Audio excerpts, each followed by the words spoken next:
ఆ సంపద పేదవాడికి కూడా చేరకుండా కొంతమందికి చేరితే ఇది కరెక్ట్ కాదు.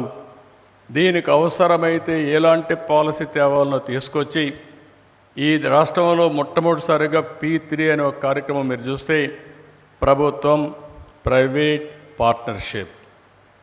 వెంకయ్యనాయుడు గారు చెప్పినట్టు అమరావతి ఒక కేస్ స్టడీ. ఇది అమరావతిని మీరు ఒకసారి చూసినప్పుడు 33,000 ఎకరాలు భూమి, 29,000 మంది రైతులు ఒక్క పైసా తీసుకోకుండా ఒక రాజధాని కట్టడానికి ల్యాండ్ పోలింగ్లో భూమి ఇచ్చారంటే అది ప్రపంచంలోనే ఒక చరిత్ర అని చెప్పి కూడా నేను మీకు తెలియజేస్తున్న. వాళ్ళు ఏం ఆలోచించలేదు, నా మీద నమ్మకంతో ఇచ్చారు.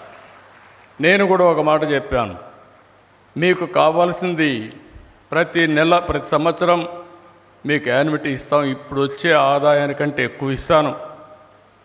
తర్వాత ఇది 10 ఏళ్ళు ఇచ్చి 10 ఏళ్ళ తర్వాత మీరు భూమి అమ్ముకోవడానికి పర్మిషన్ ఇస్తాను.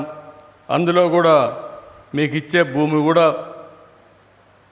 గవర్నమెంట్కి కావాల్సిన భూమి కొంత తీసుకొని ఇన్ఫ్రాస్ట్రక్చర్కి అన్నిటికీ ఇస్తారని చెప్పి నేను పిలిపిస్తే బ్రహ్మాండంగా వాళ్ళు స్పందించి ముందుకు వచ్చే పరిస్థితికి వచ్చారు. అప్పుడు నేను చూశాను, వెంకయ్యనాయుడు గారు కూడా దాని మీద రైతులకి ఒక బెనిఫిట్ కూడా ఇచ్చాడు. అంటే ఈరోజు మన సంపద సృష్టించడానికి హైదరాబాద్ మీరు మన కళ్ళ ముందర కనపడొస్తుంది. 25 సంవత్సరాలు 2 లక్షల రూపాయలు అమ్మని ఎకరా, ఈరోజు గరికపాటి గారు అక్కడే ఉంటారు, కానీ 100 కోట్ల రూపాయలు ఎకరా అమ్ముతా ఉందంటే అది సంపద సృష్టించే విధానం అని చెప్పి నేను మీకు తెలియజేస్తున్నా.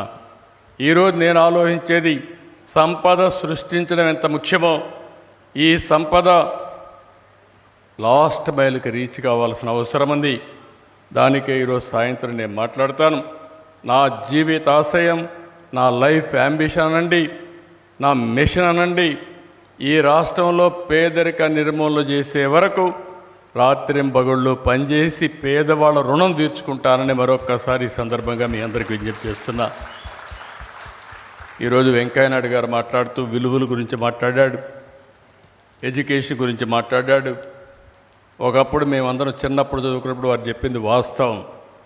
స్కూలుకు పోతే గార్డెనింగ్ వర్క్ చేసేవాళ్ళం, నీళ్లు మోసుకొచ్చేవాళ్ళం చెట్లకు పోయాలంటే, అదే మరిగా ఆడుకునేవాళ్ళం. గేమ్స్ కంపల్సరీగా ఉండేటివి. హై స్కూల్స్లో మ్యూజిక్ క్లాసెస్ ఉండేటివి, డ్యాన్స్ క్లాసెస్ ఉండేటివి, డ్రాయింగ్ క్లాసెస్ ఉండేటివి. ఈ మధ్య అన్నీ పోయినాయి.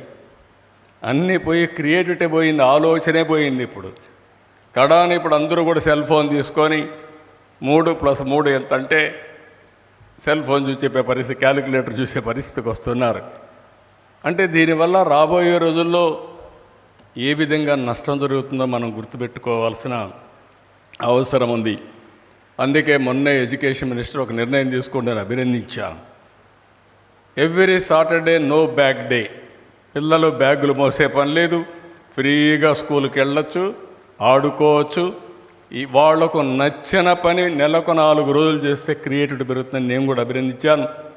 వారికి ఒకటే హామీ ఇస్తున్నా, తప్పకుండా మీరు చెప్పిన ఆలోచన నేను మనసులో పెట్టుకుంటా. విలువల్ని ఏ విధంగా పెంచాలనో స్టూడెంట్ డేస్ నుంచి పెంచాలి, నేను అది పెంచుతాను. కానీ మా గరికపాటి గారికి కొందరు బ్రహ్మాండంగా మాట్లాడుతున్నారు. ఆయనకు ఒక మాట చెప్పాను, మీరు కూడా రాష్ట్రం అంతా తిరుగుతూ ఉండండి, తిరిగి మీ ప్రవచనాల ద్వారా మళ్ళా విలువలు పెంచే కార్యక్రమానికి శ్రీకారం చుట్టమని వారిని కూడా నేను కోరాను.